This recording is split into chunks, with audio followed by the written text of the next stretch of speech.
Hello, and welcome to today's webinar, which is jointly conducted by King's Chambers and the Land Promoters Development Forum.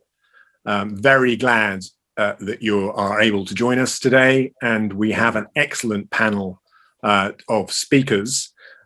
We have Jerry Yule, who is the local plans lead for the Planning Inspectorate. We have John Careford, a Senior Policy Manager at Stratford-upon-Avon Council. We have John Akers, a former president of the RTPI and immensely experienced in the development side of planning. And we have Stanzi Bell, who is a member of King's Chambers as well as I am, and who is picking up the digital implications of the changes as a result of the white paper. So just to introduce the background to this year has been a year of massive change. And we've had the rise of home working. We've had implications for the demands of office space.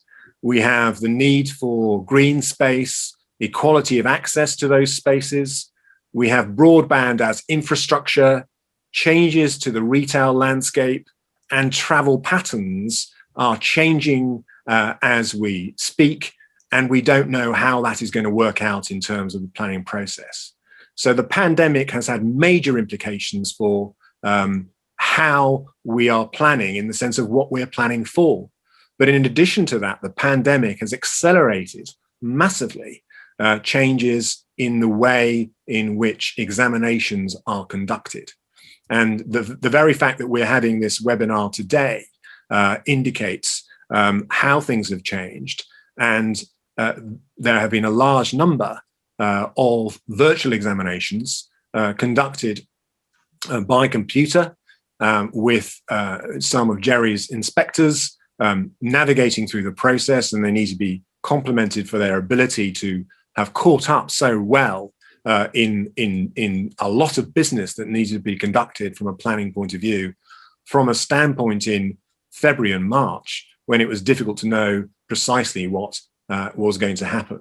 And what has happened is there have been virtual examinations. They've been, as reported back at least, very successful. Part of the reason for today's discussion is to look at where we stand now, what lessons we can learn from virtual examinations, what good practice has been established, what the implications are for practice going forward in terms of the white paper. So I'm going to turn first to Jerry Yule. His background and his experience are all set out in the material you have. And for those followers of Planning Have I Got News for You, you will know that Jerry appeared on that show and gave us some very interesting insights from the perspective of the Planning Inspectorate. So I'm going to firstly introduce Jerry to you and ask him initially how are things gone? How have things gone in terms of local planning examinations which are being conducted virtually? And then a follow-on question to that is, have there been any instances where there are lessons to be learned? So Jerry, over to you, please. Yeah, okay. Well, how's it been going? Well, surprisingly well. I think back in March, this was all pretty worrying, wasn't it, really? I think we figured local planning examinations are going to be the most difficult things for us to pull off virtually. Complex events, multi-day, lots of participants. But much to my amazement, we're kind of back on an even keel now. We've done about 35 examinations virtually, lots of sitting days, and we're kind of back to where we would have been had we not had a pandemic, and that's become the temporary operating model. So interesting, change driven by crisis. But I think the thing is, isn't it, lots of hard work by people back at the Planning Inspectorate to get it working, but also it's been reliant on local authorities stepping up as well, and they've all done a great job. You know, they've all been keen to make it work as well.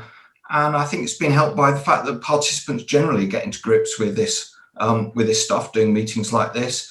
And also got to thank all the programme officers, kind of unsung heroes of local plan examinations, making everything go. smoothly. So surprisingly well, I think. Yeah. Touch wood. Yeah, so just one of the problems of technology is that you need to be reminded by the more junior and more competent among us to actually deal with all the relevant introductories. And one of the introductories I should have mentioned is that Q&A will come at the end, but you have a Q&A facility. I'm going to be helped with that, but if you could ask your questions through the Q&A, I will pick them up at the end. But Jerry, that's really interesting. One of the things that I was asking in chambers, some of my colleagues who've been dealing with virtual examinations or hybrids, about what lessons could be learned from the process. I mean, the old lessons about having a very good website, kept up to date, about keeping on top of the material are there, but also there was reference to potentially YouTube videoing through streaming the event. Do you have any thoughts on that, Jerry? Yes, there's quite a lot in this. Actually, one thing I should have said is that although we've kept examinations running virtually, probably and that was obviously the main worry at the start. This is all going to stumble to a halt, isn't it? Probably the biggest effect on our productivity has been homeschooling, where I wouldn't like to put a firm percentage on it, but I would guess we've probably lost 10 to 20% of our capacity in the Planning Inspectorate through people homeschooling. So that's a slightly, and I know that would be a problem for everyone, for councils, and that's kind of slightly under the radar, I think. We are in a pandemic, so we shouldn't really expect everything to be going along as normal. The YouTube thing is really interesting, isn't it? Because clearly a lot more people look like they might be watching local plan examinations than we're trundling through the doors of council officers. I think there's a bit of a question over whether that's participation, engagement, or a bigger audience. And of course, what we don't know is whether people are looking in for 30 seconds and deciding that they don't like the look of this and disappearing, or whether they're truly fascinated by the proceedings. So that's an interesting one. I don't think we quite know the answer to that. In terms of pointers, I asked inspectors for their thoughts for participants, and the main thing that came out actually was that if you're participating in planning examination, you're part of a team, be you a council or a developer or community group or whatever, is to think about how you will communicate with other members of your team while you're on. Do you have a WhatsApp group, or are you all together in a COVID secure office? So that was quite a big thread from inspectors. It was also being clear, if you're part of a team, who's actually going on to bat, who's going to answer the questions, and who's speaking at any time, and being really clear on that, because I think there have probably been some confusion of that. I suppose that applies in real events as well, and I suppose any of the obvious stuff, make sure your IT works at home, and do some trial events to make sure you're comfortable with it. But I think we're all pretty good at that now, hopefully. Touch wood again. Well, Jerry, now that's excellent, and those things I'm sure will be thought about by audience members. One of the things that was picked up by members of my chambers who looked at this was that there was a concern that maybe some of the virtual events had the potential to be a little bit superficial in terms of their engagement and the ability to probe into issues that needed to be dealt with within the examination. Is there any feedback that you have from your inspectors on that sort of score? Yeah, I've asked inspectors about that actually, and the view's a little bit split. In that I think some people think scrutiny is the same. It's perfectly good. There's no reason why you shouldn't get the same degree of scrutiny online as you would virtually. But I have heard views, not necessarily from inspectors actually, but that maybe these sessions are not as deep and as probing. Equally though, inspectors said they become more focused and more direct, and they have the advantage of taking the heat out of everything a little bit, not having everyone in the same room, and kind of equal things up so that all participants appear equally. So that's quite interesting. And I think the other thing is the way hearings are run probably varies anyway, depending on who the inspector is and how they approach it, because they're all individuals, and also depending on how many people there are in a session. Because a session, like we've got on screen now with 5 people, is a very different discussion from one where you've got 30 people joining in. And they will be run differently, and that's probably no different whether it's virtual or physical. But it's an interesting one, because we have heard that view. Yeah, sorry, Joe, one more thing before I'm going to turn into John Careford in a moment. But one thing I wanted to ask you about looking forward on the white paper was the concern around the ability to examine a plan with the white paper changes, which for our audience purposes will assume they understand what those changes are. I'm sure they do. But actually getting through an examination process in 9 months. And on Have I Got News For You, you answered a question about this. And you said yes, if it was a yes or no answer. And the question back to you, I suspect, is, do you have any comment on whether it is likely to be a yes or no answer, bearing in mind that many plans are kept going through modifications as matters currently stand? Yeah, well, I'm beyond dangerous territory guessing, what government's going to produce in terms of the system at the end. I mean, I think it's fair to say you can always do things faster if you change them. And the reason why we sometimes have what feels like the dreadful situation of perpetual examinations is the process of fixing them during examinations, where the baton passes backwards and forwards. Well, the obvious answer, if you want to do things more quickly, is you cut that process out, but then you move closer to the yes/no decision. There are probably other things that can be looked at that might speed up examinations. You could have some kind of gateway test before you get into the examination. Is a certain quality bar for the evidence passed before you get in? You can change what the test of soundness is as well if you want, can't you? At the moment, it's pitched at a certain level in a certain place. You can change that if you want to make that different. So it's the age-old battle, isn't it, of engagement versus speed versus depth of scrutiny versus can you fix a plan? Can you do all of those things? That's the holy grail of local plans, isn't it? And I wish my colleagues in the ministry good luck at finding the answer to that one. I'm sure they will. I know, and I mean, it's fair to say there's been a lot of impressive work done behind the scenes that needs to be acknowledged in relation to some of the proposed changes. Can I turn to John Careford? Welcome, John. And ask you about what you see the position to be in terms of meeting the ambitions of the white paper in terms of forward planning from the perspective of local government. I'm interested in what you've got to do and what period of time you've got to do it, and the practicalities from a local government perspective of doing that. Could you just explain some of that to our audience, please? Yeah, sure. I also say that these views are my own and not necessarily those of Stratford-on-Avon District Council. Keep the lawyers happy on that one. I think you can sort of break down the white paper proposals into two. You've got the technical and making aspects, so you've got seemingly 18 months to do it. And then the other aspects are, I suppose, what fit in with that is the actual decision-making process. And there's very little about that in the white paper. And the reality is that planning is a democratic process, and democracy is time-consuming. And it is not unusual to need to get sign-off from perhaps 5 separate bodies in order to get to a decision. And that can take 2 to 3 months. Now, if you've got to do that at lots of different stages, then that really extends the time it will take to prepare a plan. Now, you've got those different bodies you might need sign off. Each of those, if they're separate meetings, will need an agenda published. So you're looking perhaps a week in advance of that. So even if you were to try and condense that down, you're still looking at a sort of period of weeks rather than days. Now, it's also, why do we go through that? So you've got portfolio holder, you've got corporate, you've got scrutiny, you've got executive, you've got council. You might not need that at every stage, but it's about members being comfortable with the decision they're being asked to make, really.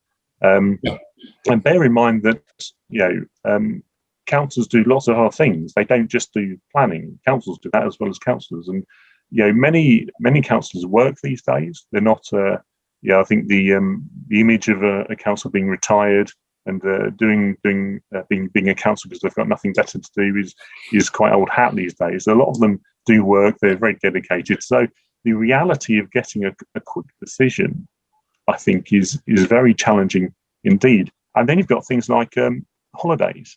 Many councils, they won't consult over a holiday period because people are away, that you get that democratic deficit. So you can easily lose 6 weeks in summer, 2 weeks in Christmas. What about elections? You can't consult in the run up to an election. Sometimes the election fever starts at the end of the year.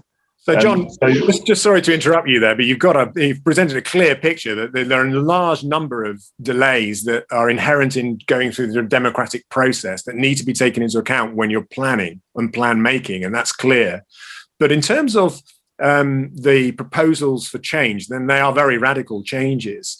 One of the areas that the white paper proposes is moving towards a slimmer plan and a faster plan, and that was through forcing back the consultation to an earlier stage in the plan making process, but for it to be best in class consultation. But in terms of that from a local government perspective, one of the things that I was interested in your views on was how are you able to ensure that you were looking at the best available sites and consulting upon them thoroughly enough and based upon good evidence at an early stage, bearing in mind you're driving back that consultation? I know that's a big question, but do you have any thoughts on that, John? Well, it is a big question. I think it's a big challenge because we need to know what we're expected to be consulting on at that early stage, and will we be in a position to have all the answers to give to residents, to give to developers, so they understand what they're being asked to consult on. And that's often a criticism that we face or with the current system, that people don't understand how we can agree the principle of development without knowing the detail. So I think there's if you're wanting to engage with people, you've got to present them with something meaningful they can consult on. And quite often at the early stage, you don't have the answers. You're asking the questions, you're scoping out what you should be doing. So to try and bring that forward, I think without seeing the detail, I'm certainly not clear exactly what's required. The only way to do it is that somehow all the information, all the data is already available up front from day one. And so the 30 months start is also always a follow-on from when you've already started the process and you've got the data collection ready and done, really. Yeah, and I think that's coming across from the white paper proposals, concerned as they are with data, not documents.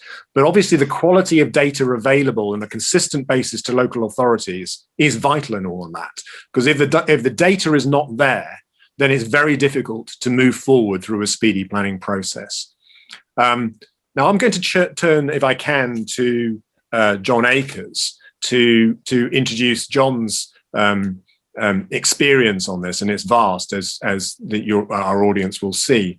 But John, in terms of presenting a site for consideration within the forward planning process, could you just explain some of the issues around that, and then identify what good practice might mean going forward, if you are able, in the circumstances of the white paper proposals? What sort of issues arise, John? Yeah, well, first of all, good morning, everyone. And I think John Careford makes a very valid point there, that it's a bit like an iceberg, really. There's a huge amount going on below the surface. And governments have always said that they want to try and front load consultation. And of course, it's very, very difficult to achieve, because by their very nature, local authorities and the development industry understand that very well. They think ahead, they plan ahead, they do a lot of work up front. They have to, in order to present the best possible case. Whereas the good British public, I think, tend to think the other way. They think emotionally, and they wait until the scheme is actually either allocated or, more likely, the planning application is coming in, before they'll make any comment or lodge objections. And then, of course, it's too late. But in terms of the development industry, and obviously from the Land Promoters and Developers Federation, I'm largely representing developers and land promoters. What they're doing is they're assembling sites, they're trying to sort out the infrastructure, they're trying to identify the site first of all, getting that agreement sorted out with a landowner, a land promotion agreement probably. That may involve several landowners, so you may well have equalisation agreements to resolve. And all that has to be done up front. And you've got to make sure that your technical case is sound. So you've got to convince your board or your chairman, if you're a company, that the site is one that's likely to be allocated. So we're trying to do all the things that we expect John Careford to be asking about right at the outset. And clearly, we've got to do our homework. And I think the call for sites is probably the best mechanism for that, because that gives us an opportunity to present the site in its best light as early as possible, and hopefully to ensure that it shines above others. Yeah, I mean, just coming back to you, John, on the point you made, which is a very interesting one, which is, I think, commonly made, which is that engagement often occurs when somebody really knows something is going to affect them. Yeah. But actually pushing that consultation process right to the beginning is going to take a bit of a change for people to recognize they need to become involved earlier. And that's really for everyone, really. One of the things that occurred to me, and we'll come to Stanzi in a moment, is that one of the plus sides of what's happened virtually is that, in a sense, planning has become available to a wider audience in terms of participation. And what the white paper proposals seem to be doing is building on that and the opportunity to engage a wider range of people, obviously with digital skills, without excluding those without digital skills, to enable their views of how planning should be occurring going forward. Do you think there are going to be some changes for the development industry to as it were, take account of in how they present a case for a site and evaluate a site going forward? Yes, I mean, I think that the world clearly has changed completely in the last year. We're all doing things very differently. I mean, I'm sitting at home, you are as well, I can see that. We're doing most of what we do through the computer. I haven't used my car since last year, to be honest. I haven't travelled anywhere, but I still managed to function perfectly adequately. I think there are upsides of that, time savings, obviously. You can work with your colleagues, you can work with local authorities. I think I've built a better bond with a lot of local authority officers since we've been working on screen. They're probably more available than they were before. And yes, it does mean different ways of working. But to be honest, there are downsides. I mean, the Google Map site visit is not nearly as effective as going out there and doing it in the proper way. And I think, you've still got to overcome the problem of people not being able to get involved. I mean, in terms of committees, for example, most of those are now done virtually. Inquiries, no longer the need to go to a drafty town hall on a wet Wednesday. You can actually do it over the screen. And I think that enables more people to get involved who wouldn't otherwise have got involved, which is a tremendous advantage. But of course, it is second best, and there are disadvantages of doing it that way. And I was listening to Jerry earlier on talking about how well he thought that inquiries and hearings were going. And I think on the whole they are. But nevertheless, I don't think cross-examination is quite as effective in that way. And I also feel that, for a developer, he makes an appeal. He wants to make sure that he's had a fair crack of the whip and gets the right results. And I'm not sure that that's necessarily as easy to demonstrate, nor I think is a local plan able to be scrutinised in quite the way it can be when you're dealing face to face. Just on the white paper changes, and John, and I'll come to others on this, that we've got a new test of sustainable development that's being proposed to replace the test of soundness, or there's various tests of soundness. And we have the removal of the duty to cooperate in particular, as well as other very, very big changes. How do you see those as having implications for the way in which we're going to be doing planning, in particular forward planning, John? Yeah, well, I mean, I agree with John Careford earlier on when he was saying about the difficulty of sticking to that timetable because of natural gaps between committee meetings and so on, holidays, elections and so on. That's a fair point, I think. But we do feel, and I certainly feel as a professional, it would be a good idea to streamline the system. I think we can have much shorter plans, we can focus them more, we can make them more business-like. But at the same time, you have to really make sure that you've justified what you're doing. You've got to make sure, for example, that you've compared all the options, and that's important. Coming to your point, though, the sustainable development test, I just think is, how can I put it? No-hoper. A sustainable development test is a vague objective. It's not something you can measure. And if an inspector is trying to make a judgment on a plan, he wants to have benchmarks to measure against. Is there a fixed timetable? Has it dealt with climate change? Have they addressed the numbers? Are they providing enough jobs? Is it integrated? All those things are really important. And a sustainable development test, I mean, how will we ever know whether or not that's achieved? And the other point you made about duty to cooperate, I mean, that was, if you like, a compromise for losing strategic planning. If we lose the duty to cooperate as well, it seems to me that we've lost any structure to our planning system. And I think that's really important. You have to have some kind of strategic planning, or you'd need to reinvent it. Sorry, I'm going to turn back to Jerry very briefly, if Stanley will forgive me, which is to ask this question. Could you just, Jerry, give us a flavour for some of the difficulties faced by inspectors currently examining plans with the existing system, particularly in the context of the duty to cooperate? There's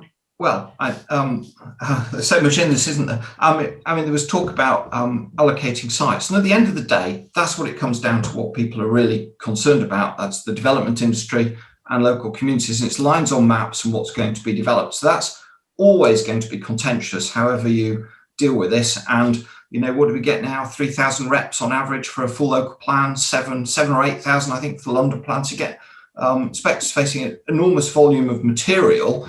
So in a squeeze system, there is a risk that will all still arrive with the inspector to try and referee.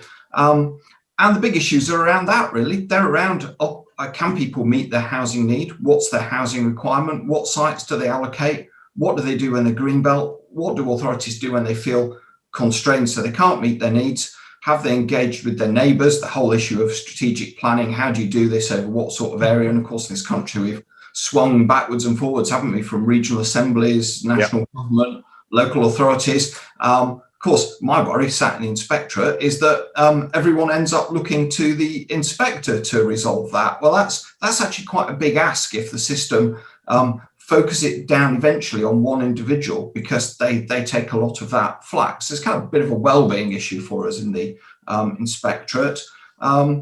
And duty to cooperate, well, is it working or not? I suppose, as we know, it's not a duty to agree. It's a duty to try and agree, really. So you have to kind of set off down that path of trying to agree with your neighbours, trying to get to a solution. If you don't start walking down the path, you'll no chance of getting to the destination, have you? So it's kind of, it's part of the way there on strategic planning, isn't it? But of course, that's the other thing. We don't know quite what's going to come out of planning reform to deal with that issue of cross-border planning.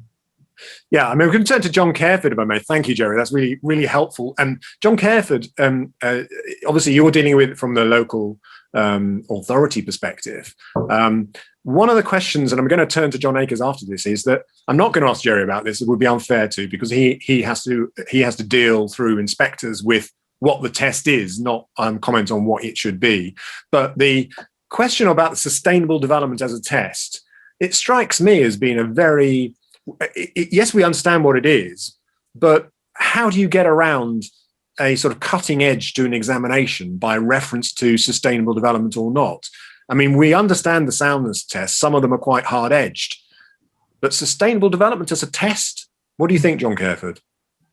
Yeah, it's a tricky one because, as John Akers said, you have to know what you're testing it against. And yeah, sustainable development, well, there's no real definition of that. It's whatever the local plan says it is. That's the whole point.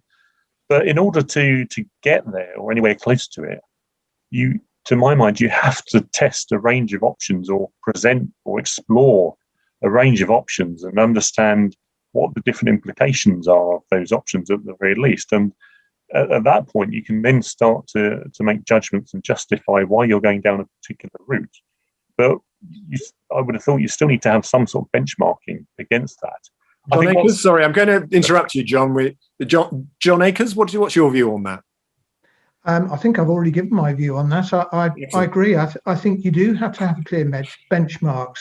And what's more, what worries me is that this is the continuation of lowering the bar on local plans. Now, we strongly support the idea of a plan-led system, and land promoters buy into that in going through that process. And we contribute to the local plan inquiry in, if you like, picking out the problems and highlighting the solutions. Now, if the measurement is not clear, it's just about sustainable development, I think we'd all come along and say, well, our site is more sustainable than the next. Is the plan sustainable? I think that would be a matter of opinion. You'd never, ever be able to pin down a local plan as being sustainable or unsustainable. Can I just come back on this around a lawyer's perspective on this? Is that it seems to me that part of the reasoning behind the white paper is to introduce or remove from the current lexicon of tests issues which are proving difficult to meet and leading to legal challenge and delay. I mean, if you were to examine why plans have failed, the duty to cooperate ranks highly. If you examine why plans have failed, sustainability appraisal ranks potentially up there. When you look at issues that are really difficult to solve, sometimes the issues around 5-year land supply come into play. So if you have those elements removed and you then potentially have a much more nebulous test, then maybe the risk associated with non-progress of the plan is deliberately being removed. But I'm going to turn to a different topic and bring in Stanzi Bell here.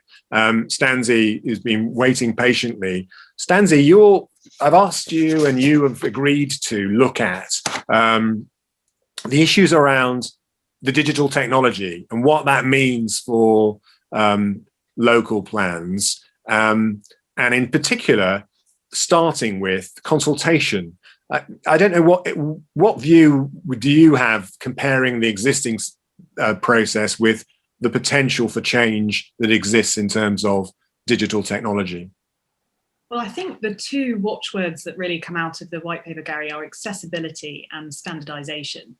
I think there's also possibly the idea that the perfect is the enemy of the good, which I'll touch on in a moment. But in terms of standardization, the clear thread is that what we need to see is a standard approach with common use of technologies across all local planning authorities. That obviously isn't the case at the moment. It's a hugely varied experience trying to navigate different local planning authority websites and find relevant documents. And it's a hugely varied experience trying to find various application forms. I think many people would get behind that idea for its simplicity, and it would of course make it easier for people to engage with the system. In terms of accessibility, I can only really speak to my experience, but I think my experience is largely representative. It can often be extremely difficult to find information that frankly should be very easy to find. Reference has already been made to, for example, issues around 5-year housing land supply, sustainability appraisals, duty to cooperate, etc.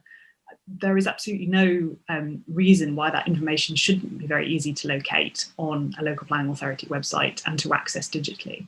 And the white paper, makes the point that where data is crucial, and it's that reference to data, not documents, where data is crucial to planning decision making, it ought to be easy to find. I think what's aspirational about the paper is this idea of, this fantastic capability to use smartphones to engage with plan making. That would be absolutely wonderful. But the perfect is the enemy of the good. I mean, if we can get accessibility and standardization right, first of all, I think that will be a real leap forward for everyone involved in the system. Yeah, no, that's excellent. One of the other elements to consider is the potential for the digital skills enabling a much wider group of people and a more diverse group of people influencing planning, which I think could be regarded as a very positive thing. I don't know if you have any view on that. Sure. Well, a couple of points, actually. I mean, firstly, I'd recommend to all our viewers that if they have the opportunity, have a look at the recent RTPI paper on the future of engagement published in December 2020. And one statistic that leapt out at me when I read that paper was some 73% of industry professionals, planning industry professionals, reported that they don't believe their teams have the skills and tools to deliver effective digital consultation. That, to my mind, highlights a very concerning skills shortage. Clearly, to deliver any kind of consultation effectively, people need to have the right skills and be confident users of technology. I think there's a group that are often identified as having an advantage in the digital sphere, namely the younger the younger generation, and those who've been working from home. I think have often had their children act as sort of unpaid IT consultants, much to the frustration of their children. You know, who's homeschooling who? But there is definitely a possibility of reaching more tech savvy individuals and younger individuals, and engaging them with the planning system through making proper use of technology. The corollary of that, I suppose, is a risk that you get people to disengage because they feel intimidated by those technologies. I think the very interesting point was made by Jerry in relation to the accessibility of virtual events. Lots of inquiries are now on YouTube. That's fantastic for those who want to learn more about the system. But it's also a brilliant resource for people who are, time pressed and interested in, say, one key issue, like, for example, highways. If you're a local person who's very concerned about highways impacts of a scheme, in the old days of physical events, you might turn up. You wouldn't necessarily be sure when highways was being dealt with. You might find that for various reasons it didn't happen when the inspector said it would happen. In my experience, both of digital plan examinations and digital inquiries, inspectors have been very good and very rigorous at sticking to a published timetable. And that has meant that people who are interested in specific issues can participate with some confidence and just limit their involvement to that activity, that particular issue, without running the risk of having to take extra days off work or juggling childcare responsibilities or whatever it might be. So that is a very positive step forward, I think, in terms of accessibility. Yeah, I mean that's hugely positive. One of the things I wanted to ask John about was about this issue about skills existing within local government, for example, in order to take up what is recommended in terms of consultation and processes. Do the skills exist as currently stand? Will they need to be brought in? Will there need to be a clear understanding from government that there needs to be a sort of transition towards this drive towards data-driven decision taking? Do you have any thoughts on that, John? Well, I think you're right, Gary, that we probably don't have the skill sets to do things properly. We can get by, we can manage, but local authorities are under-resourced. So I think to make the most of the new approaches, I think there would need to be a new set of skills and new software packages, and they are going to have to come, I think, from the outside local authorities, and also to ensure that standardisation. So I think there is an issue there. I think it's an issue that will be overcome because in time those skills will be learned and we can move forwards. But it's always the case when you set up something new, there's always that first hump to get over. Yeah, I mean, just back to Stanzi very briefly, but I'll come to John Akers in a moment. In terms of standardization and the ability to do that, and is the tech out there and available to ensure that standardization exists? Because it's very easy to say it's a good thing, and we can all agree it's a good thing. But actually delivering that when we have our various types of phone and we have our various types of app, and we have lots of people who want a product to be bought, in the context of ensuring across the piece that everybody's approaching data in a consistent way. There are challenges, it seems to me. Your thoughts on that, Stanzi? Well, I think first of all, the tech is there, because I don't think that the tech that you need necessarily to achieve standardization has to be particularly advanced. I think a lot of people would be very happy with a fairly basic form of technology that just would mean that certain documents were easily available, regularly updated on authority websites. I think when you get into the issue of smartphone apps and so on, there's obviously greater capacity for innovation, but to my mind, that doesn't have to be the sort of focus. That's a very worthy aspiration. But yes, absolutely. The tech is there for achieving a good level of digital engagement and for making documents and data crucially accessible. Any thoughts from John Akers on these changes and the resourcing of the plan making process going forward? What it means? Yeah, I mean, I was going to pick up the point you were making about standardization, and the worry that I have that planning is being driven down a sort of a painting by numbers solution. We hear so much about, model development, the opportunity for computer-read plans, and so on. And I have to say that I feel a deep sense of skepticism about this, not because I'm the wrong side of 60, but really because I'm thinking about the product of planning, which is what we're all about. I'd never thought I would hear that government was saying we have to standardize in terms of our design, our product. And having just read the urban design code documents, in fact, both versions of it, that seemed to be the way that we're going. And of course, zoning, which is what the government's proposing, is an extension of that, creating a standardized product. And I worry that we're losing the advantages of planners, which is that they have minds, brains, opinions, and that, dare I say it, politicians have a contribution to make. They make the decisions in this whole process. If I thought that plans and schemes were just going to be read by a computer and then given a tick or a cross, I think I'd probably not have bothered to come into the planning profession. John Careford, I mean, obviously there's interesting thoughts on standardization, and John Akers there referring to the 3 pillars. We have the plan making process 1, but we also have the design codes. And one of the interesting questions on the design codes is how you can integrate the local design codes with the plan making process, which is something which is being thought about at the moment.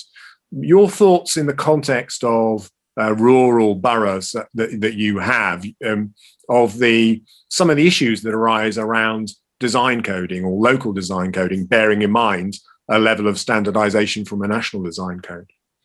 Yeah, so I suppose the whole process here is we're moving away from policies to rules, and the principle here is, as I think Jerry said, that you can speed up the process by stripping it out, and that's what they seem to be doing. So they're taking out all the detail from the plan and putting in this design code that's meant to run alongside. And as you say, Gary, I think if you're a small urban authority, you can probably prepare a design code quite quickly. But for large rural districts, such as, say, Stratford, there are lots of others, where you've got very different communities, very different settlements, you've got 5 different types of landscape types. So each settlement is unique in its form. And that would suggest that you need to do a design code for almost virtually every settlement. How you do that, how you resource that, given the level of detail required, I think is going to be a huge challenge. Particularly for those rural districts, which tend to struggle with the resources anyway. So I think there's a big question mark there. Yeah, that's interesting. And Jerry, over to you, really, in terms of examining the plans. Obviously, we have this comment about the nine months and integrating, examining a design code with the local plan process. I mean, firstly, as you read it, what's the position so far as the integration of that process? And secondly, is it feasible to really do that with the timescales that are being proposed? Just your initial thoughts on the two sitting alongside each other. My deep knowledge of the white paper on you. I think the white paper left it unresolved, didn't it? I think it said these might be in plans, or they might be through some separate process yet to be decided. Well, because you're back to the more detail you throw into the plan examination and the more depth of scrutiny, the longer it will take. Alternatively, do you leave this entirely to the local authorities to decide on and do? And then there's the issue of is that scrutinised by anyone? So it's going to be. I think that's a big question that MHCLG are going to have to grapple with. There was a lot in what you were talking about there, and it was fascinating. And John said if you knew planning was going to be about machine reading, you might have gone off and done a different career. I think, when I started down the route of being a planner, if I'd have known it was all going to be about conflict, I'd probably have gone off and done something else. I didn't realise it was going to be quite such a conflict-strewn profession. And that made me think, well, more engagement doesn't automatically mean more consensus, does it? It could just be even more people disagreeing with each other. So I kind of think, really, if we're going to make planning easier, there probably needs to be a bit of a societal shift about the way we think about development. Now, society might not want to go down that way. It might want for it to be a conflict between those who want to see development and those who don't, but then there'll always be conflict. But there is a sizable number of people who are who don't see development as a good thing. And to me, is that kind of like where we were with seatbelts and smoking, or is that a legitimate position? If it's a legitimate position, then we will always have attention, I think. Yeah, I think that's really, really interesting. But one of the things I think that we haven't really surfaced is that, in a sense, the numbers are intended to be taken out of this, because if you have 300,000 and you are bound to do that, and you have a standard figure, which is the starting point for the examination, that is going to mean an awful lot, really, in terms of some of the historic problems associated with examinations. Because if you're not there to debate the numbers, it's a given that you're going to have to, and most plans are essentially an awful lot about housing. Whether that's right or wrong is another issue. But if the numbers are there and there's a standard number to plan to, in a way, that's the sort of means that the conversation has a starting point which helps. I don't know if you agree with that. John Akers, have you got a thought on that? Yes, I mean, I think the whole issue of numbers is really complex. We went through a phase, didn't we, in the autumn, when the government were discussing the standard methodology. And a lot of people, including myself, worked very hard to try and mould that proposal that the government had, where they said they were just looking at the detail. They wanted to ask about the assumptions rather than about the principle of change. And so we took that at face value, worked really hard, came up with suggestions for change. And then the government went back to the start and added 35% to the largest 20 towns and cities, which seemed to me to be an arbitrary decision, which was rushed just before the end of before the recess. Now, if government are going to have binding figures, they have to work really hard to make sure that they're realistic, accurate, and so on. And I don't think that's something that they're able to do unless they work really hard in, one, consulting local authorities, but two, involving the development industry, who are the people who have to deliver it. I just want to come back just for a second to what Jerry said about consensus.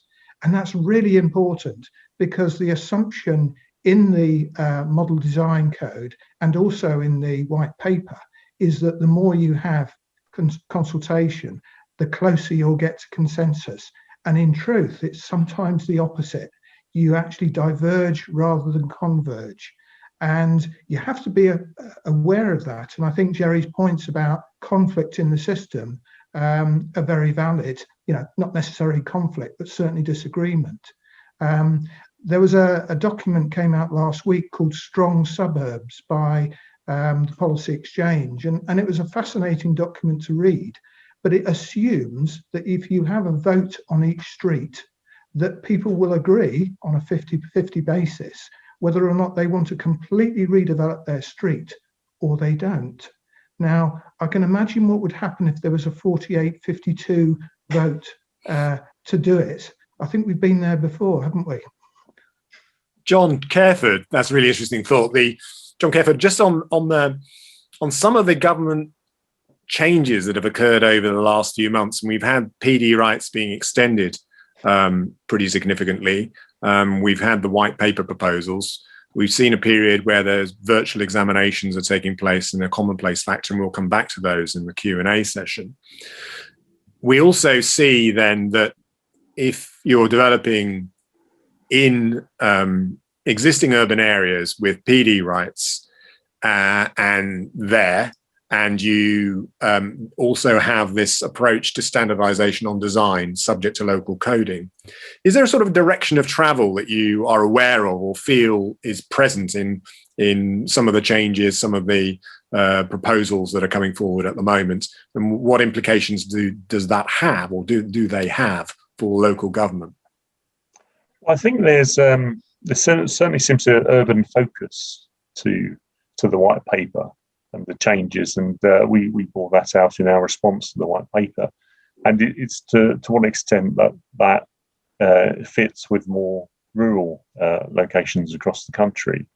I suppose it's also whether you're going to start to see, if the focus is on existing urban areas and the pattern of development is already preset, then are we going to see a sort of a radical change, or going to see a radical change in our urban environments in order to accommodate existing developments? And it goes back to the policy exchange paper that John referred to. Does that limit some of the choices we're making? But also, what are the infrastructure implications of doing that? I think if it is an urban focus, I think we need to know. We just need absolute clarity on that, because it's going to affect things like greenbelt reviews and the issues with the shortfalls, and it will affect plan making. So I think clarity from government about which way they're going with how you deal with future growth, I think is absolute necessity, really. That's really helpful, John. Just come back on one element on that, is that if you've got a data-driven plan-making process, if it's data, not documents, and you want to have slimmed-down plans which are virtual and in the sense of mainly driven by the plan and the map itself, and taking other elements out, retaining it in national planning policy framework, and also having the design codes. What I'm interested in from you is a clarity around, is the available data on infrastructure clear enough as matters currently stand for local government? I'm not sure it is, and we say that in our response we suggested the need for regional subnational infrastructure plans, really to almost set out a sort of constraint and opportunity mapping for infrastructure, so you can use that as your basis to move forward. And I don't think the data's there, or it's certainly not in a sort of transparent, consistent format. And it may be because the infrastructure providers themselves don't have the resources to do it. So I think there is a big question about how we deal with infrastructure planning in this country, how we fund infrastructure. And I think that really sits behind the land use planning system. And I think the government really needs to tackle that question as well as thinking about land use planning. Thank you. Now, so I think we're reaching towards the end of the event today, and there are one or two questions I'm going to pick up with the panel generally that have been fed in through the Q&A. And the first question is, well, are virtual examinations here to stay in terms of local planning? What's the panel's view? And I'm going to start with Jerry on that, please. Oh, thank you. Okay, well, of course, it's a big issue for us, and hopefully as the world goes back to normal, there can be some big decisions to make, aren't there? So we've been taking feedback from participants at virtual events, all our virtual events, but just thinking about local plans. So around 90% of those who come back to us said they thought the experience was good or excellent, which is good.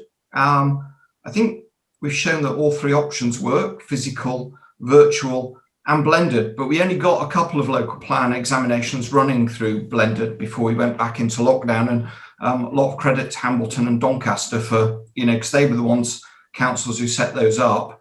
Jerry, just to come back on that, could you just explain to our audience what a blended inquiry or examination is?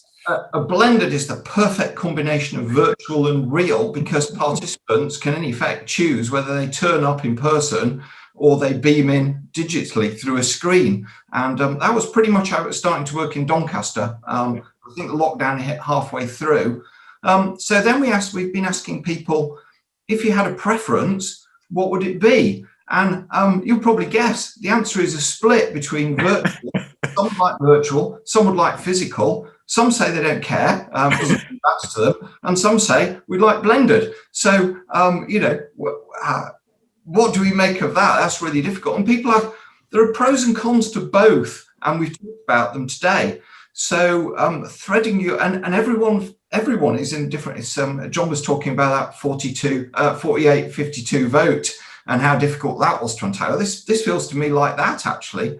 So are we at a scene shifting moment in planning on virtual, or will we go back to the way we were? I don't know. It's going to be fascinating, isn't it? And probably someone will be unhappy at the end of it, as they always are.